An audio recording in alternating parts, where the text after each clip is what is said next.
Good morning, everyone. My name is Phil Cates, and I'm an extension educator based in Lapeer. And I'm a forage educator and really working with alfalfa grass hay, and corn silage, and working with a lot of farms across the state. We're fortunate this morning that we have Dr. Kim Cassida as our guest talking about alternative forages. And I want to remind everyone that as we get started this morning, if you have questions, please use the chat box and I'll make sure and ask these questions of Kim. And following Kim's presentation, we will also have Dr. Jeff Andresen giving us a weather report. And then at 7:30, very close to that time, I have a RUP credit that will be the code number for today. And there's been a change in policy. And so for each session for the virtual breakfast, there will be one RUP credit for each person that wants those credits. So that's been a positive change. And what I will do is I will put into the chat box the information that we need, that you will need in order to send information to me as far as your name and information. So with that,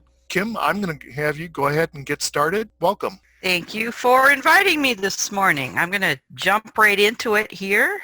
What our topic for today is going to be talking about alternative forages that are appropriate for this time of year. And so here we are already in the early June, I guess. I'm not sure how that happened. The types of alternative forages that you could be planting at this time of year, you should be focusing on warm season crops that like warm weather. We've passed the window for things like oat and pea mixes. We have another window for those later in the summer. But right now you should be thinking about these crops. One group are what I refer to as the forage or the sorghum family, which would include forage sorghum, Sudan grass, and a cross of those two species, sorghum cross with Sudan grass, which is often abbreviated as Sudex. Another group that you can consider are the millets. And these are actually two unrelated species. Pearl millet and foxtail millet are not even closely related to each other, but they do have similar seed size and so are grouped into the millet group.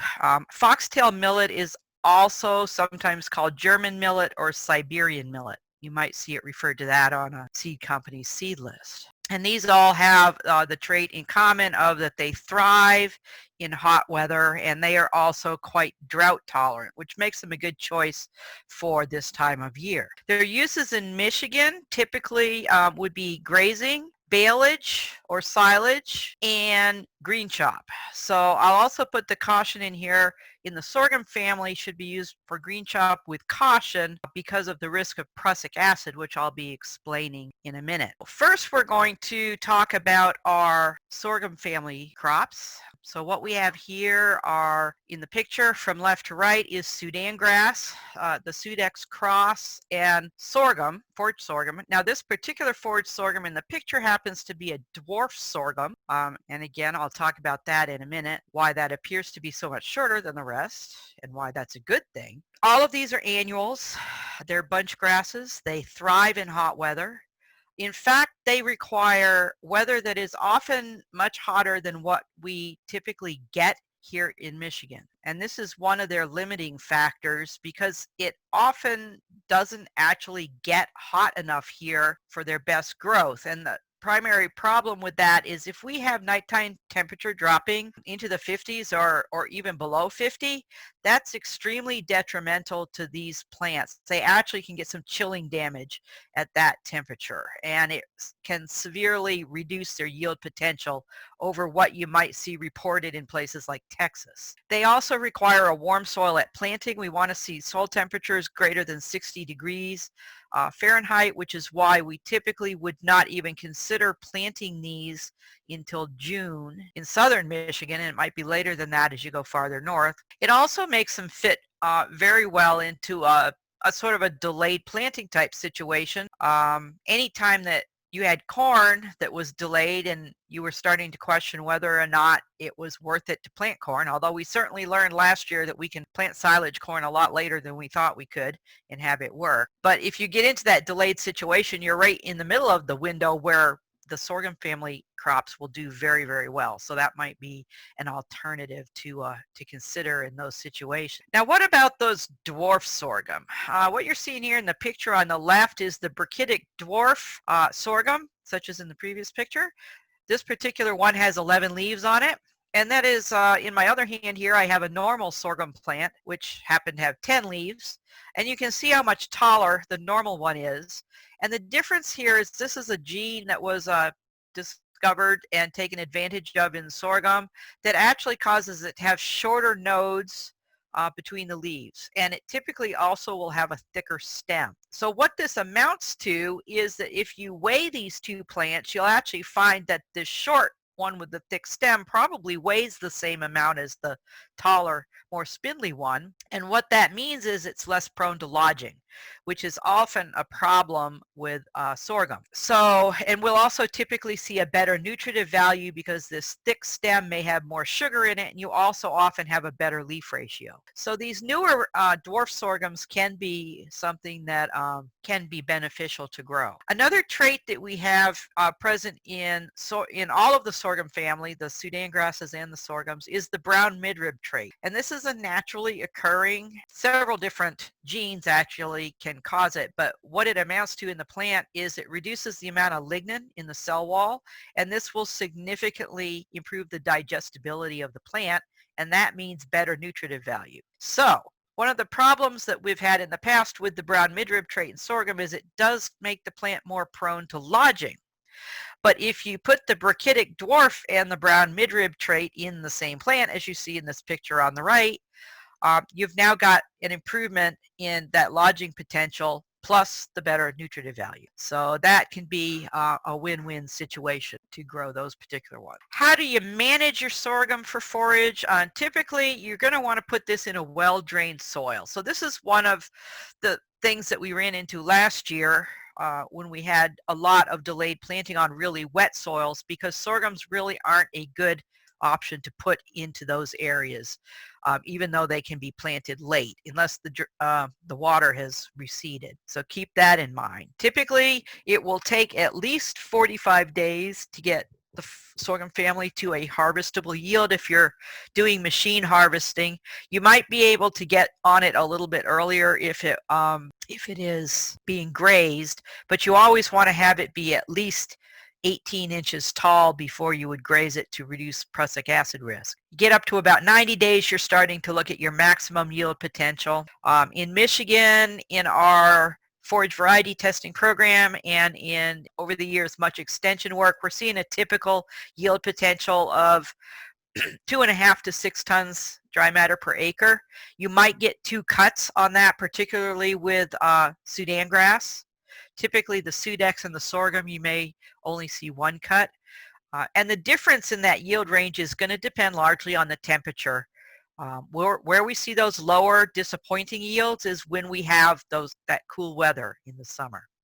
I have seen reports of people in Michigan saying that they had yields up to 10 tons per acre, but we don't have that documented in any kind of research trial. I'm not going to say it's impossible, but you shouldn't count on it. The forage quality of sorghums is a little bit less than corn silage. I'm just using that as a comparison because it's often used as a substitute for corn silage.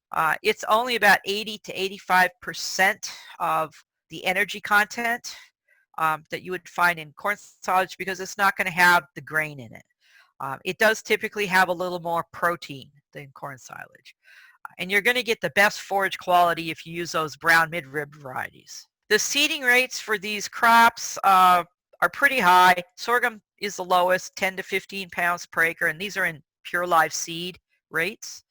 Sudex is planted at 30 to 60 pounds per acre and Sudan grass at 20 to 30. Now earlier this year, the fear was that seed was going to be in short supply for these. I have not checked that recently, but definitely this is not something that you should be waiting until the last minute and planning to go buy your seed. If you're thinking about planting it, you should make sure that you have a seed supply lined up well before you plan to put it in the ground, because there's been so much interest in alternative forages recently that we're really seeing this seed move. Now there are a couple of negative things about using the sorghum family, and one is nitrate toxicity, and this works in sorghums basically exactly the same way that it works in corn silage. We see nitrate toxicity, or nitrate will accumulate in the plant when the soil nitrogen is high and the plant growth is slow. So typically we think about drought as being the condition when that will happen, but it can also happen when the weather is cool and cloudy.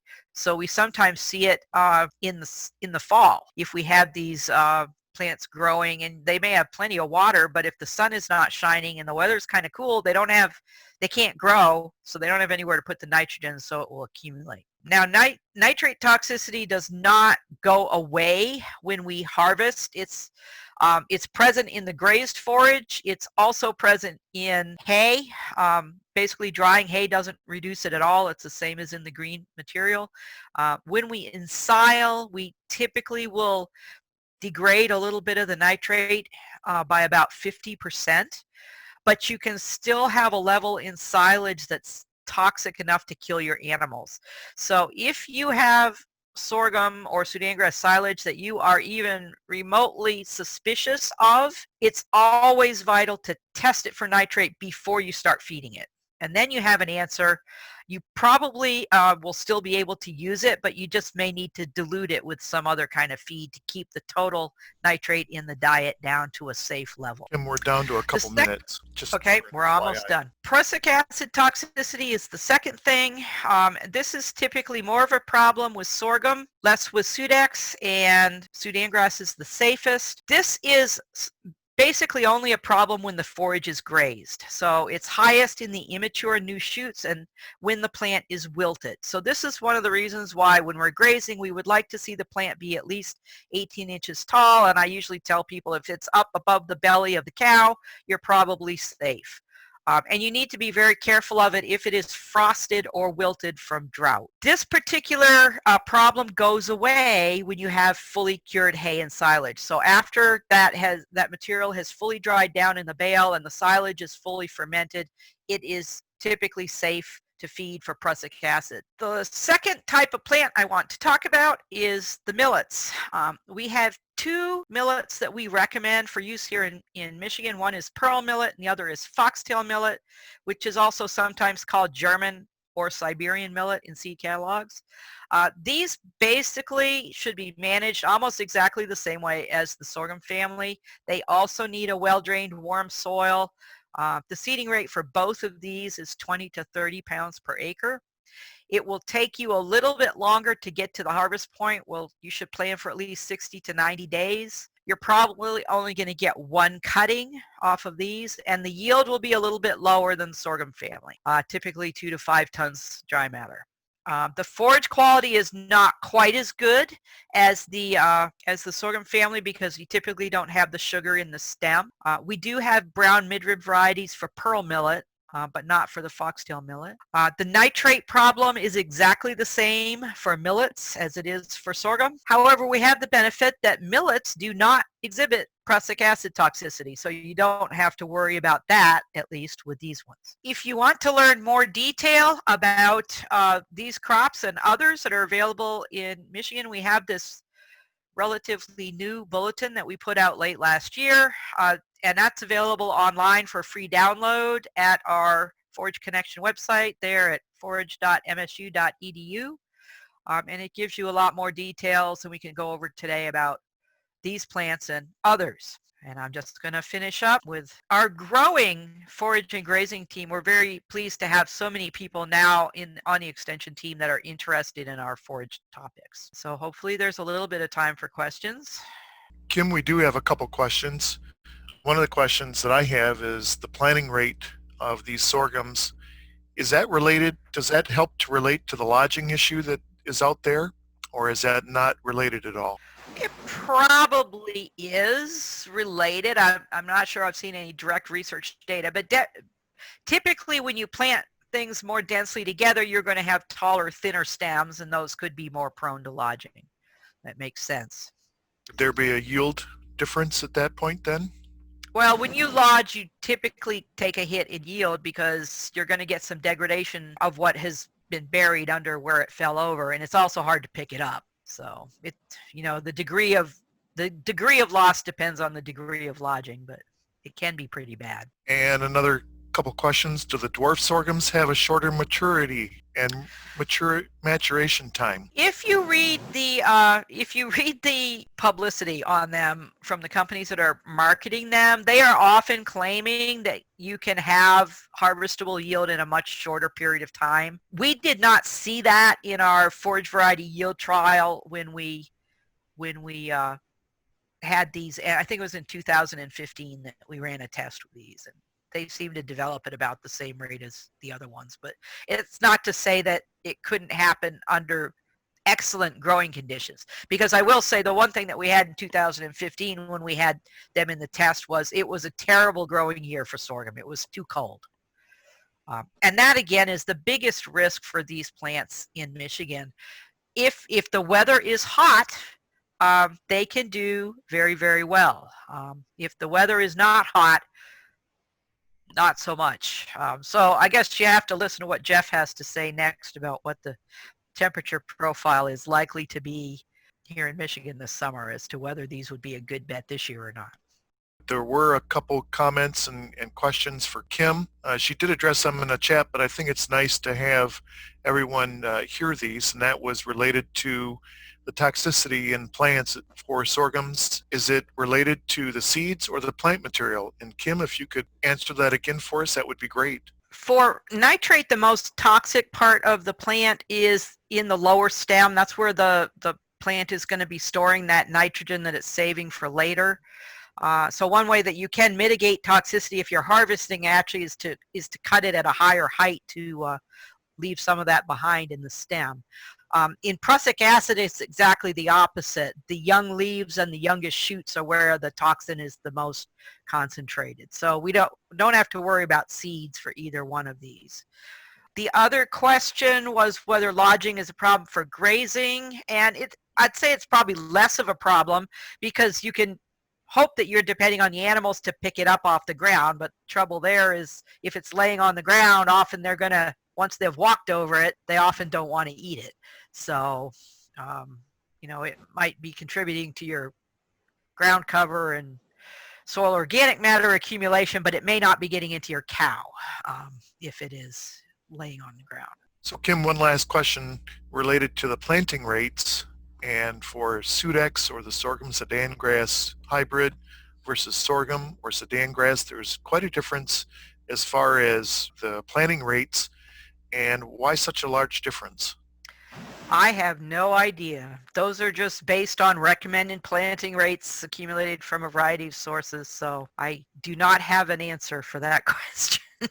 Thank you, everyone. That finishes our formal session as far as the virtual breakfast this morning. I'd like to thank Dr. Kim Cassida and Dr. Jeff Andresen both for their excellent presentations and information this morning.